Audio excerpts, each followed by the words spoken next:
Hola a todos, esto es Fundamentos Anátomo-Fisiológicos 3, subespacio, análisis del movimiento. Continuamos con el tema sistemas energéticos. Antes de iniciar con la clase, les recuerdo, hay tres archivos en esta clase que van a servir de base para el estudio de sistemas energéticos. ¿Qué pasa? Hay uno que vamos a usar como bibliografía básica que se llama Energía para el Movimiento y es del autor de los autores Wilmore y Costil, y es un básico de lo que es la fisiología del ejercicio.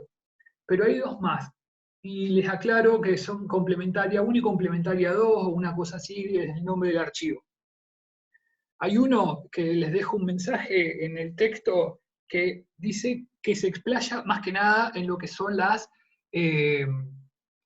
macromoléculas, es decir, que si bien aborda toda la temática del sistema energético, aborda muy bien lo que es la parte de los aspectos nutricionales y químicos de estas sustancias que nosotros vamos a ver cómo se van destruyendo. ¿Sí? Está muy interesante. Si bien el año que viene van a tener nutrición deportiva, este año para el abordaje de esta temática algo tenemos que tener. ¿Sí? Como es sumamente complejo todo esto, les voy a sugerir que lo lean ustedes. Obviamente en alguna instancia de trabajo práctico y evaluativa, el tema va a entrar, así que les sugiero que no vayan dejando nada colgado porque se va a hacer una bola enorme y además ayuda a la comprensión de esto. Esto no es algo aislado adentro de la célula muscular, sino que es un proceso que inicia desde el momento en que uno ingiere un alimento. Pero bueno, eso lo aclaré creo que al principio, en la primera clase. Después hay una segunda bibliografía que también habla de todos los sistemas energéticos, pero que es una cuestión que los aborda a la parte de sistemas, no a la parte de recuperación y fatiga, que eso lo explico muy lindo, pero que la parte de sistemas es muy básico. Así que les sugiero, si están con dificultades en este tema, se ponen a buscar videos en YouTube, van a ver que lo hacen muchísimo más complejo aún, porque esto lo estudian desde la fisiología del ejercicio, los fisiólogos, no los profes de educación física, lo estudian desde bioquímica, desde nutrición, desde biotecnología, desde medicina. Entonces es una bola gigante y por ahí no tienen los elementos todavía como para pensar este proceso de la complejidad. Por eso le dejé esos tres materiales. Obviamente aborden de todo el texto, son textos de más de 15, 20 páginas, solamente vayan puntualmente a lo que vamos a desarrollar en esta clase. A medida que vayan pasando les voy a ir diciendo, bueno, retomen tal apunte, no os voy a recordar bien las páginas, pero lean bien los títulos y vayan guiándose con eso. Bueno, dicho esto, le doy comienzo a la temática. Hoy vamos a ver todo lo que son los sistemas energéticos anaeróbicos. Recordando, vamos a ver que teníamos sistemas aeróbicos, anaeróbicos. Los anaeróbicos eran aquellos que producían la energía aún sin la presencia de oxígeno.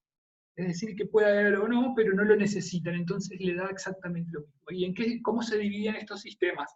Se dividían en los que producían ácido láctico, es decir, los sistemas anaeróbicos lácticos, y los sistemas que no lo producen, el sistema que no lo produce, que es el sistema anaeróbico aláctico.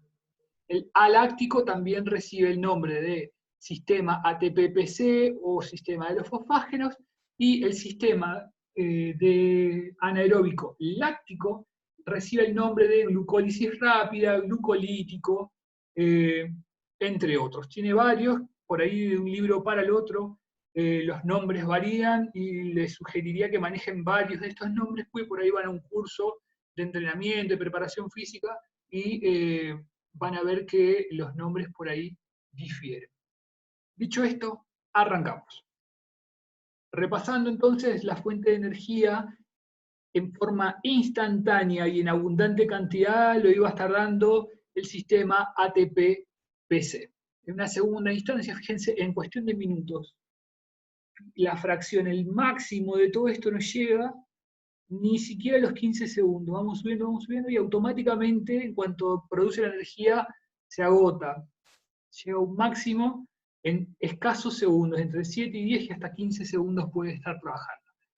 El que después aparece es el sistema anaeróbico láctico, el sistema de la glucólisis rápido, utiliza el glucógeno muscular, y fíjense que arranca ya desde prácticamente los primeros segundos del ejercicio, va aumentando y llega a un máximo que luego hace una pequeña meseta y luego desaparece. Acá está muy corrido en cuestión de minutos, para mi gusto lo correría un poquito más hacia atrás. Dicho esto, arrancamos con el ATP-PC. Cuando hablamos de ATP-PC, recuerden que el sustrato metabólico es la fosfocreatina. La fosfocreatina es una molécula formada por dos partes, ¿se acuerdan que era fosfato y creatina? ¿Sí? Es de la familia de los nucleótidos, o sea, tiene un parentesco ahí, una prima hermana, una prima segunda del ATP, y el ATP también está relacionado con el ADN, pero es muchísimo menos complejo. Tiene que ver con toda la familia de los nucleótidos.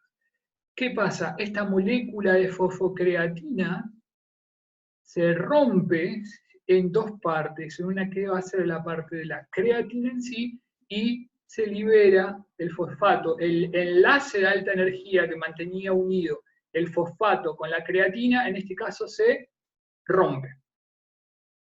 ¿Cuál va a ser la enzima que acelera este proceso? Esta reacción, ¿se acuerdan que era una catabólica de ruptura y que además liberaba energía y por lo tanto va a ser una reacción exergónica? ¿Sí? La que vehiculiza, la que acelera, la que cataliza la reacción, es decir, la acelera, es esta enzima que se denomina creatinquinasa, o para abreviarla se pronuncia como CK. La creatinquinasa, que hace es escindir o romper ese enlace de alta energía que une el fósforo a la creatina. En cuanto se rompe ese enlace, se libera la energía y se la utiliza para formar ATP. ¿Sí? Un ADP, la ATP sintetasa, que es otra enzima, va a sintetizar, va a formar ATP de nuevo, a partir de estas moléculas, utilizando la energía que se liberó en la reacción anterior. Esto es un acoplamiento energético. Fíjense, repasando. La molécula de fosfocreatina se va a romper, se va a producir una ruptura por medio de la creatinquinasa, que viene a ser la enzima, y da como productos de la reacción, por un lado la creatina, por otro lado el fósforo, y por otro lado la energía del enlace que los mantenía unidos. Automáticamente esa energía que se liberó se va a utilizar para unir un fósforo inorgánico a un ADP y formar así ATP. Si tuviera una animación esto resultaría sumamente simple. Si me da el tiempo algún día voy a aprender a hacerlas y esto por ahí va a ser más peor. Por el momento esto es lo que tenemos. Vamos acá. Fosfocreatina se rompe en creatina y esa energía liberada se utiliza para el ATP. Tenemos que tener en cuenta en este sistema. El sustrato metabólico utilizado, lo dijimos, era la fosfocreatina. La fosfocreatina está, la reserva de fosfocreatina está en el citoplasma celular. ¿Sí? Todas estas reacciones, todo lo que sea del sistema anaeróbico va a tener lugar en el citoplasma de la célula, en esa parte líquida que está por dentro de la membrana plasmática. La fosfocreatina tiene sus depósitos ahí y la enzima que trabaja es la creatinquinasa. ¿Cuál va a ser el rendimiento de esta reacción? Es decir, ¿cuánto ATP se produce rompiendo una molécula del sustrato? Es, por cada molécula de fosfocreatina que se rompe, se forma una de ATP. Es decir, que el rendimiento es 1:1. Por una de fosfocreatina se va a formar una molécula de ATP. ¿sí? Ese va a ser el rendimiento. Y la duración y la intensidad del ejercicio, la duración es aproximadamente hasta los 15 segundos, ¿sí? Y el óptimo, el máximo de todo esto es a partir de los 7, entre los 7 y los 10 podemos decir. Esto también varía de autor en autor, hay trabajos, hay muchos autores que hablan de esto y por ahí varía en la cantidad de segundos y demás, pero siempre piensen que hasta los 15 segundos puede haber, pero no en forma óptima. Esa es la duración del ejercicio. La intensidad es máxima o supramáxima. Es decir que vamos a estar hablando de deportes que son de velocidad, por ejemplo, una carrera de 100 metros, una de 200 dura más de 15 segundos y ahí ya hay otro sistema que interviene. Los lanzamientos, en este caso es el lanzamiento de la bala. Los deportes tipo halterofilia, ¿sí? O actividades en el gimnasio que no sean deportivas, pero sí que impliquen estos movimientos explosivos. Y muchos de los deportes acíclicos, de pelota, por ejemplo, un gesto de bloqueo en el vóley, un clásico, ¿sí? En escaso fracción de segundos, un montón de energía para despegarse del suelo.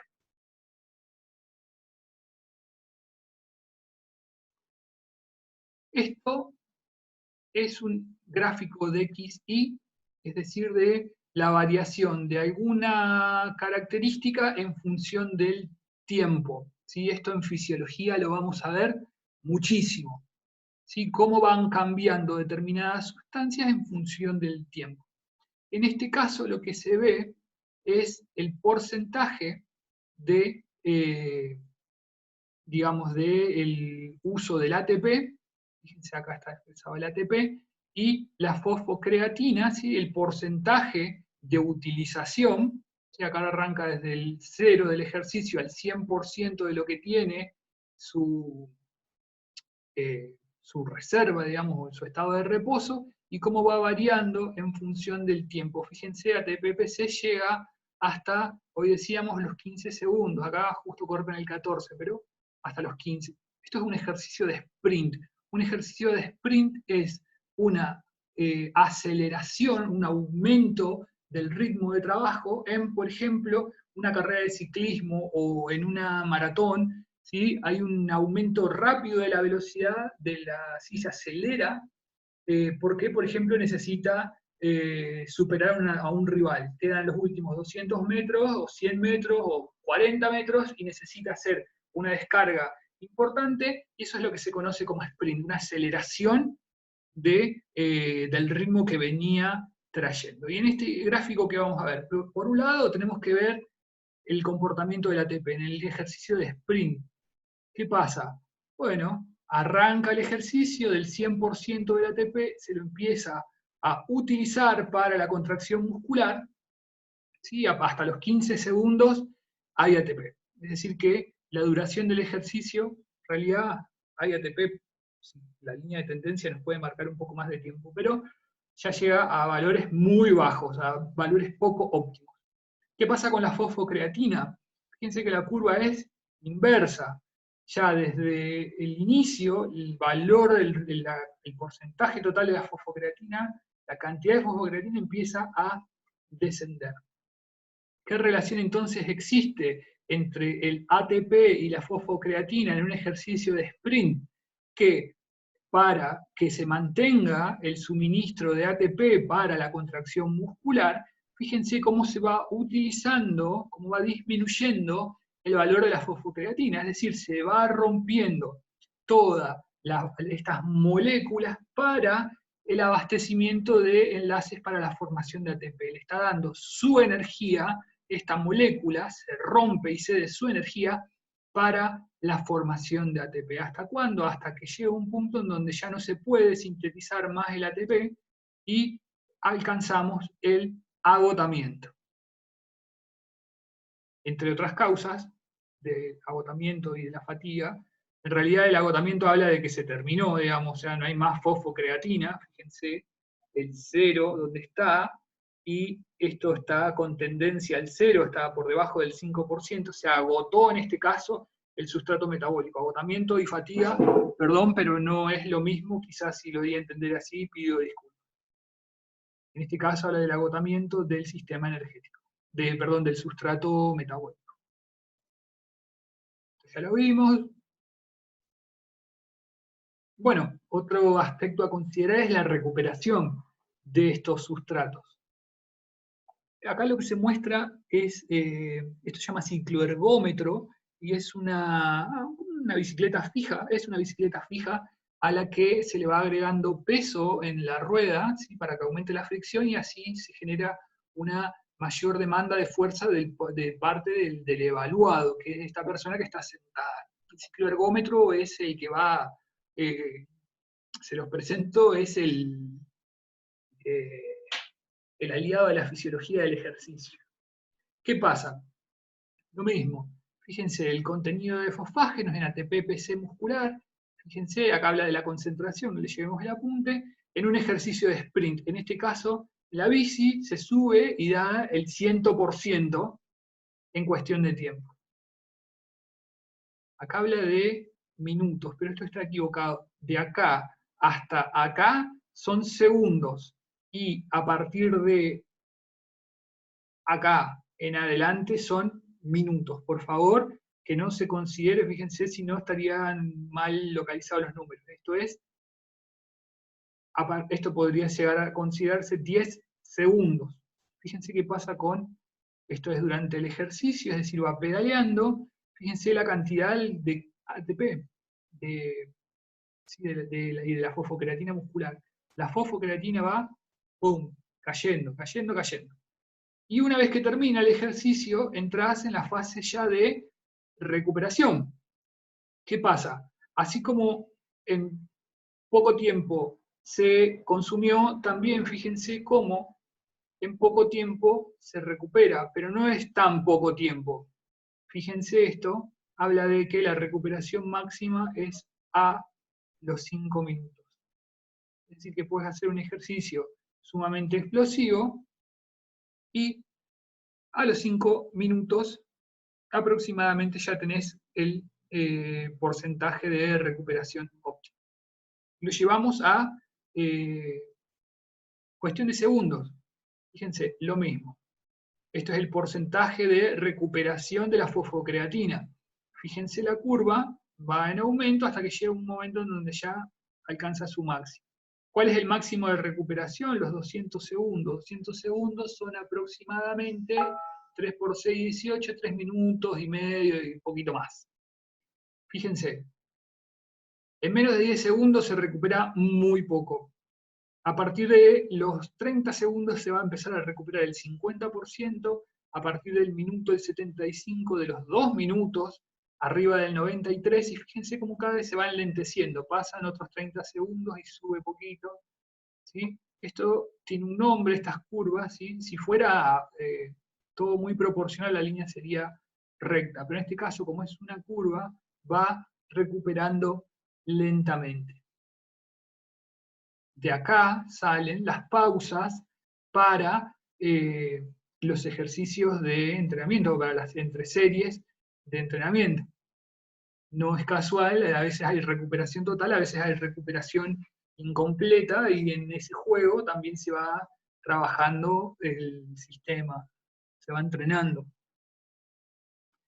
Concluyendo, en fase de recuperación, el ATP se está resintetizando, ¿sí? Y esta energía para resintetizar, ¿sí?, no sale del aire, no se forma espontáneamente, sino que vamos a ver que hay participación del sistema aeróbico y se utilizan los sustratos metabólicos del sistema aeróbico para resintetizar ese ATP. Es decir, mientras estamos en reposo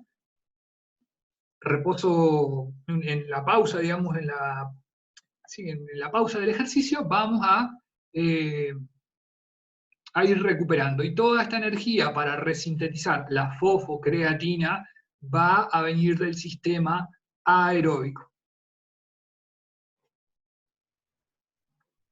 Creo que hasta acá estamos con sistema ATP-PC. Bien, continuamos con el sistema anaeróbico láctico.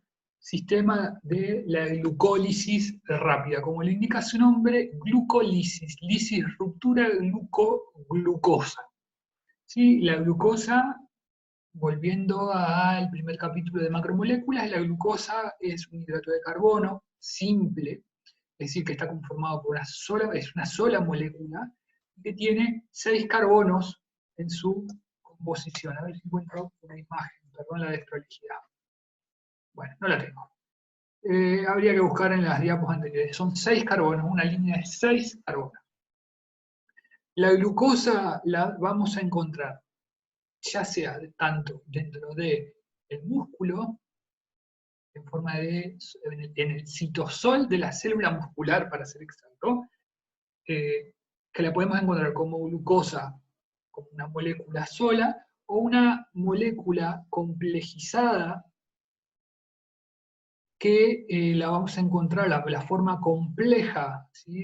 Cuando empiezan a sumarse moléculas y a encadenarse y a modo de reserva, se forma glucógeno.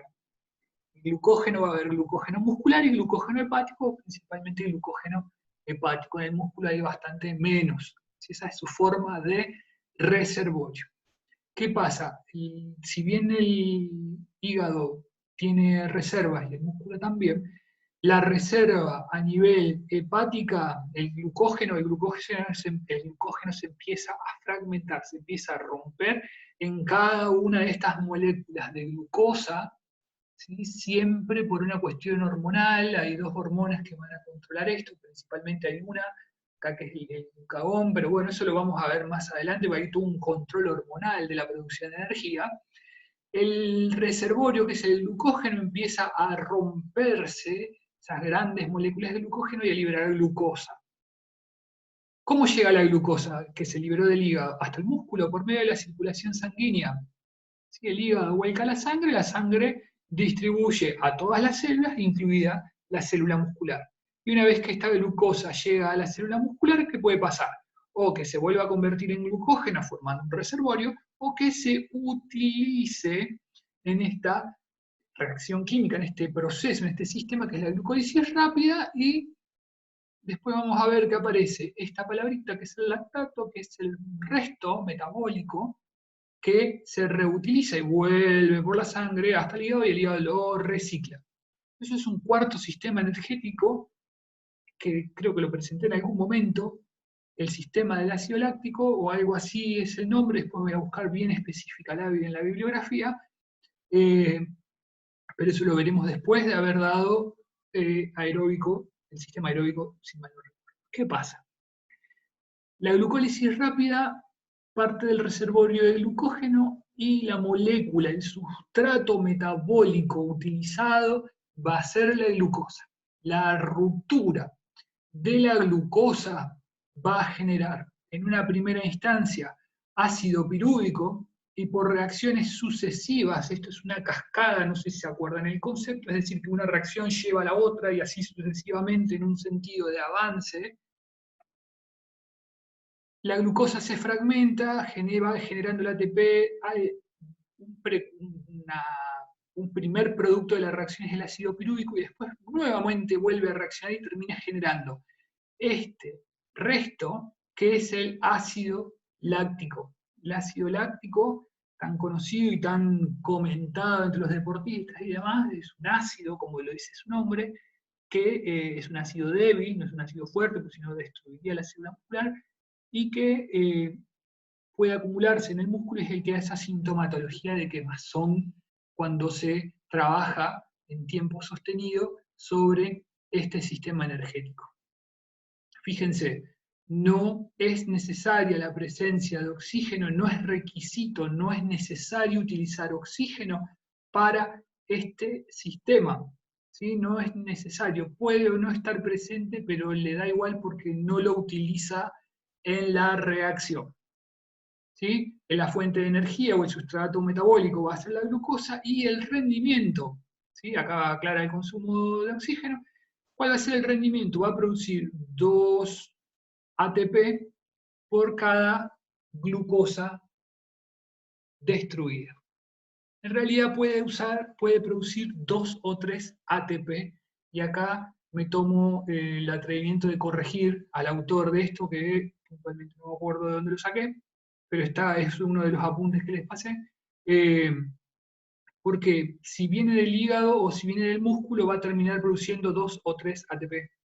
Entonces, porque se usa uno en el camino. No importa, ¿sí? Acá para aclarar tenemos que poner que puede ser 2 o 3 ATP por molécula de glucosa y eso varía de acuerdo al origen de esta glucosa, si es hepática o si es muscular. ¿Cuánto puede estar proveyendo? ¿Cuál es la duración de este sistema energético? El óptimo es entre 30 segundos a 1 minuto, pero se puede llegar a prolongar hasta 1 minuto y medio. Volvamos a las curvas. Perdón la desprolijidad nuevamente. ¿Sí? Fíjense, 30 segundos. Esto no es la que a mí me gusta. Acá. Llega entre 30 y 60 y después cae. A medida que el ATP-PC se viene que la fosfocreatina se viene consumiendo, viene aumentando y va a ser su meseta en esto, entre los 30 y los 60 aproximadamente, y puede llegar hasta los 2 minutos, 1 minuto 30, 2 minutos, que vendría a ser el máximo.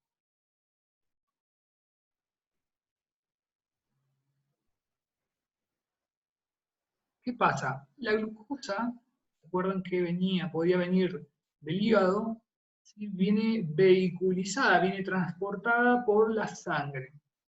La célula muscular tiene receptores para la glucosa, fíjense, el representado en azul son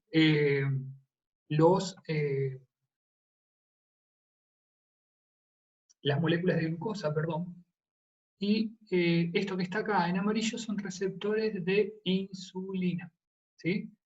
La insulina, palabra utilizada mucho en la realidad, es una hormona que es la encargada de generar el ingreso de la glucosa al interior de la célula muscular. En los diabéticos, por alguna cuestión, o no hay insulina o este receptor falla y la glucosa no ingresa al interior de la célula muscular y queda dando vuelta en sangre, por eso el valor de la glucemia, de la glucosa en sangre, el diabético es alto. Entonces, ¿cómo va a ingresar esta glucosa al organismo? Y por medio de un control hormonal. Tenemos una puerta de entrada de la célula, que es un receptor de membrana, ¿sí? Está en la puerta de la célula muscular, que se llama GLUT4. Y este GLUT4 es un canal un transportador, o pongan el nombre que quieran, son cosas distintas, pero tienen que pensar en esto, que va a facilitar el ingreso de la insulina, de la glucosa. Pero, ¿qué pasa? No se abre porque sí. El GLUT4, el receptor GLUT4, no va a permitir ingresar a la glucosa sino es que ha recibido una señal, una señal de transducción que viene de parte de los receptores de insulina. Es decir, que la orden para que salga el GLUT4 viene de estos receptores de insulina, que también están ahí cerquita. Es todo un sistema como se llama de señalización. ¿Qué pasa? Si hay insulina dando vueltas en la sangre, la insulina toma contacto en realidad siempre está dando vueltas. Ahora vamos a ver cuándo hay más y cuándo hay menos. En condiciones normales, ¿no? Hay personas que pueden no llegar a tener insulina por su propio, que son los diabéticos de tipo 1, que no producen insulina, pero forma parte de una enfermedad. Nosotros vamos a lo normal. Esta insulina que está dando vuelta toma contacto con los receptores de insulina de la célula muscular y envía una señal hacia el receptor de GLUT4. Si la insulina tomó contacto con el receptor de insulina, bárbaro, le va a mandar la información al GLUT4 y le va a decir, bueno, dejen ingresar la glucosa al músculo. ¿Sí? Ahora, ¿cuándo aumenta la insulina? Cuando aumenta la cantidad de glucosa en sangre. ¿Sí? Es la señal que tiene el organismo de decirle, bueno, el páncreas va censando la glucemia, la cantidad de glucosa en sangre, y va liberando la insulina de acuerdo a lo que vaya encontrando. En realidad es mucho más complejo, pero lo vamos a dejar ahí.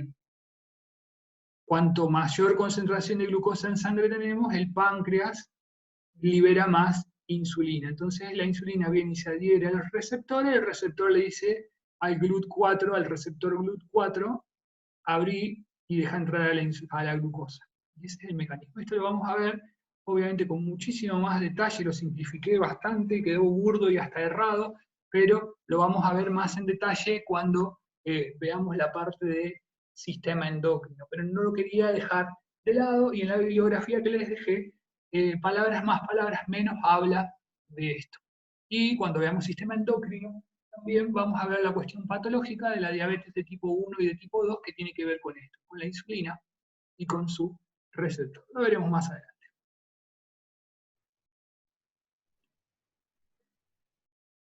Fíjense, esto es la glucosa, el receptor GLUT4.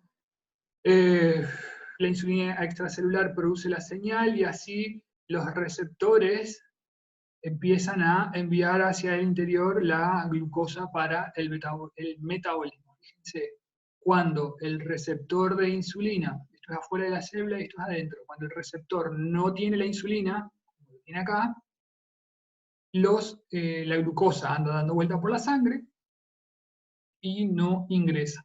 Y si ingresa, ingresa poco por un mecanismo extra que no tiene que ver con esto y que es ínfimo, y en caso de que exista un aumento en la concentración de insulina, ¿por qué? Porque tú comiste un pan, algo con mucho hidrato de carbono, te tomaste un vaso de Coca-Cola, te comiste una banana, una frutura o algo, estos niveles de insulina aumentan junto con los niveles de glucosa en sangre, la insulina da la señal a su receptor, y esta señal se amplifica, se envía al GLUT4, y permiten ese ingreso y se utiliza para el metabolismo.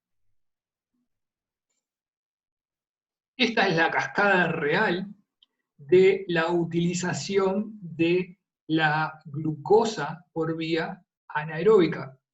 ¿Sí? No se asusten, de ninguna manera es necesario que sepan más que algunas cuestiones que ya las hemos visto, pero para que vean que el proceso es sumamente complejo y que empiezan a aparecer todas estas cuestiones de armo ATP, desarmo ATP, ADP, bueno. Desde que la glucosa ingresa hasta que sale, esto piruvato o ácido pirúvico es lo mismo, es todo un proceso sumamente complejo y nosotros no lo vamos a ver, ¿sí? Es extremadamente complejo. Una vez, lo único que quiero decirles es que, así como ingresó, podríamos pensar, bueno, entonces la glucosa se puede ir. Pero no, no es tan así. La glucosa, una vez que se convierte en glucosa 6-fosfato, una vez que ingresó al músculo, ya no puede salir y va a tener que ser utilizada o para la reserva o para la formación de energía, de ATP. Repasando.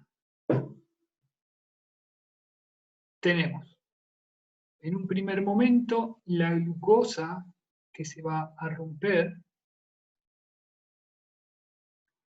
en dos moléculas de piruvato. Después lo voy a hacer bien en la pantalla para que lo vean bien. La glucosa, por medio del proceso de glucólisis, hace una parada, una primera reacción en estas dos moléculas de piruvato. La enzima que lo rompe se llama fosfofructoquinasa, o PFK, que acá no está, pero tendríamos que marcar, sacar una flecha acá y poner FFK o PFK de acuerdo al texto que ustedes leyeron. En esta primera reacción se van a formar estas dos moléculas de ATP, que no es tan simple en realidad, y se dan como resultado, como productos, dos moléculas de piruvato. El tema es que esta reacción después continúa, y estas dos moléculas de piruvato la toma esta enzima que se denomina lactodeshidrogenasa, y esas dos moléculas de piruvato las termina convirtiendo en dos moléculas de lactato o de ácido láctico. Fíjense que la configuración de estas dos moléculas se varían en este grupo que se llama oxidrilo, y eso es lo que convierte al piruvato o ácido pirúvico en ácido láctico o lactato.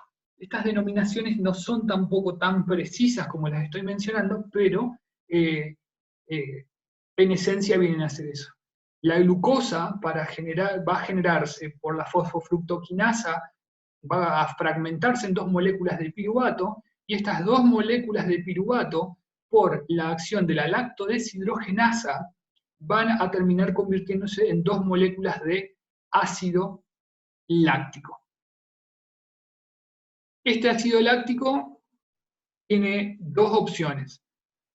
O permanece ahí y después se redistribuye por sangre, ¿sí? Pero se puede reutilizar. No es algo que vamos a tirar a la basura. El ácido láctico se reconvierte y todos los trabajos regenerativos, esos trabajos aeróbicos que se realizan después de una carga de ejercicio intensa, donde este sistema estuvo involucrado, tiene que ver con esto, con la remoción del lactato y con la redistribución. Es decir, se va a convertir en otra molécula, ¿sí? Se recicla y va a tener otra, ¿cómo decirlo? Otra utilización, va a formar parte del cuarto sistema energético. Bien, para ser un poco más concreto entonces, esta es la molécula de glucosa, fíjense que tiene 3, 4, 5, 6 carbonos. ¿Qué pasa con esta molécula de glucosa?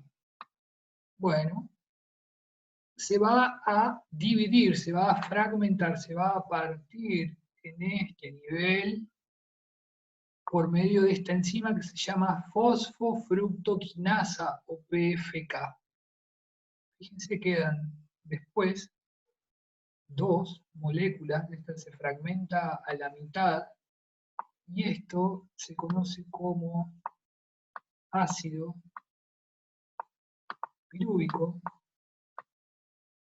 Perdón, mi letra es espantosa. Pirúvico, si no, fíjense en la imagen anterior, y lo que una subsiguiente reacción por medio de esta enzima, importante también, porque después vamos a ver qué pasa con esto, que es la lactodeshidrogenasa, termina produciendo, fíjense cómo varían las estructuras, esto es ácido láctico. Tenemos una molécula de glucosa que se fragmenta en dos partes por la fosfofructoquinasa, y estas dos partes, pero estas dos moléculas que son el producto, son ácido pirúvico.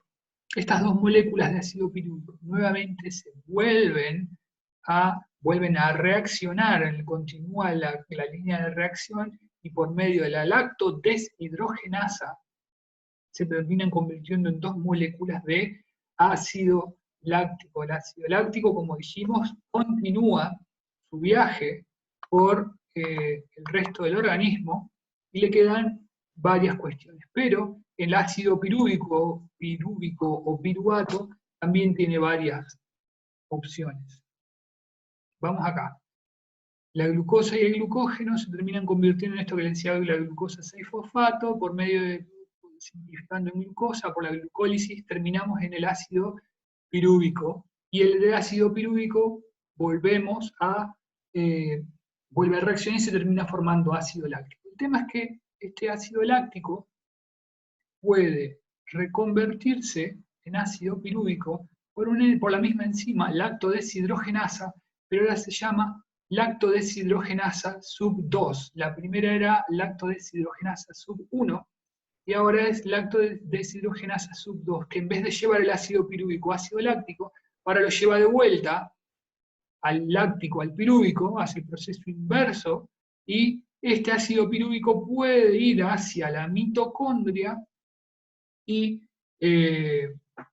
generar, o sea, ser metabolizado en el ciclo de Krebs por el sistema aeróbico. Es decir que una vez que la glucosa se convierte en piruvato, acá hay se produce lo que se conoce una encrucijada metabólica. Es decir, que puede ir hacia distintos destinos. Si continúa en condiciones aeróbicas, va hacia la mitocondria, perdón, esto quedó todo rayado, y si hay condiciones anaeróbicas, es decir, estamos haciendo a determinada intensidad y con determinada duración en ejercicio, se va a terminar convirtiendo en ácido láctico. Esto después lo vamos a retomar, nosotros nos vamos a quedar con esto, oxidación vía de la glucólisis en condición anaeróbica y llegamos al lactato. El producto, el rendimiento en realidad de todas estas reacciones, como decía hoy, de 2 o 3 ATP de acuerdo al origen de la glucosa que se utilizó, si es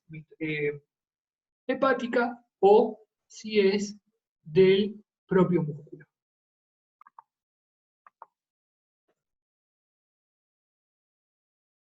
El circuito que hace el ácido láctico dentro del organismo tiene que ver con un recorrido que es de la célula muscular al hígado y del hígado a la célula muscular. Hace un circuito muy específico y todo lo que sea entre el músculo, entre la célula muscular y el hígado siempre está vehiculizado por la sangre, por el sistema circulatorio.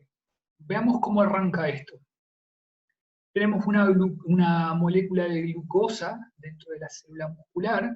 La imagen es muy explicativa. Dentro de la célula muscular, la glucosa, y por medio del proceso de la glucólisis anaeróbica, de la glucólisis rápida, vamos a obtener como resto el ácido láctico. Este ácido láctico, una vez que finaliza la actividad física y puede salir por sus propios medios, por así decirlo, pero también hay formas de facilitarlo, como por ejemplo por medio de la elongación, pareciera como si uno estrujara un trapo, y el ácido láctico sale con mayor facilidad y eso mejora la recuperación después de ejercicios de tipo anaeróbico. Este ácido láctico se vehiculiza por la sangre y llega hasta el hígado.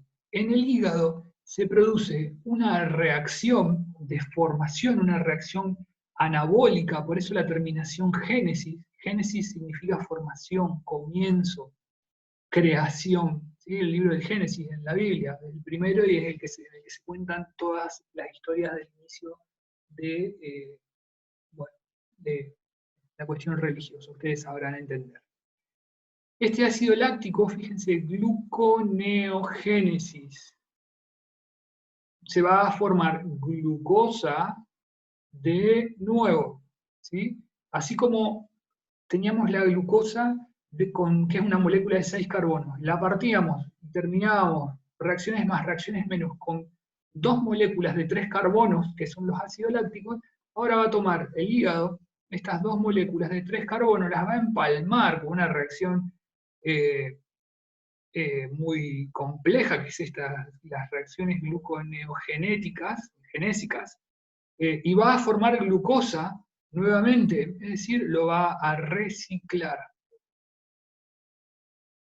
Una vez que está convertido en glucosa, ¿qué va a hacer? O lo convierte en glucógeno o se vuelca de nuevo a la sangre. Esto se llama, cuando se utiliza el ácido láctico para formar glucosa, gluconeogénesis. Es una formación de glucosa, que se denomina de novo. La volvés a formar.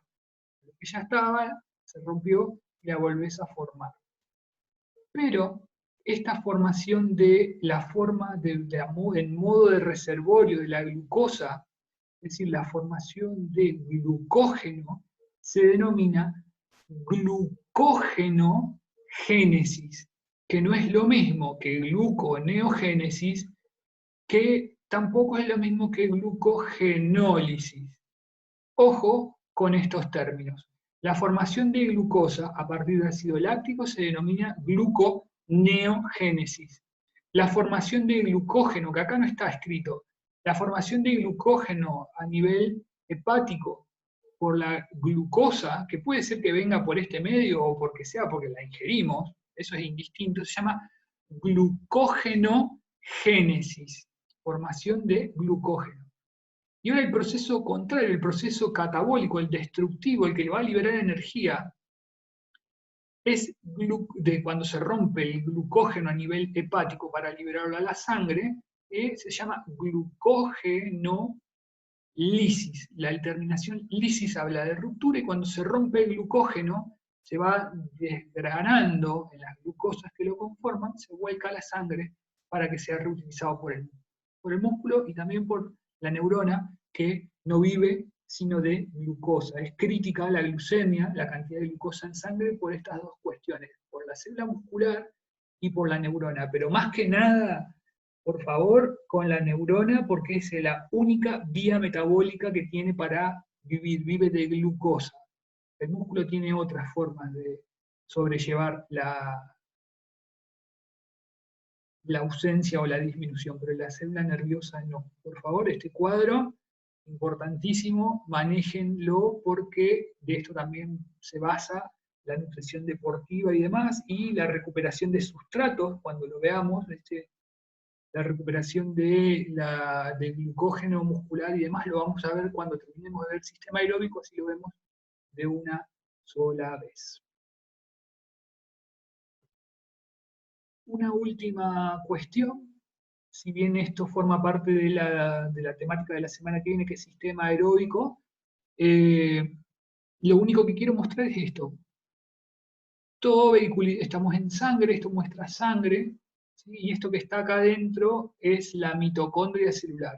¿Sí? Esta es la membrana plasmática y esto ya habla del interior de la membrana, perdón, del interior de la mitocondria.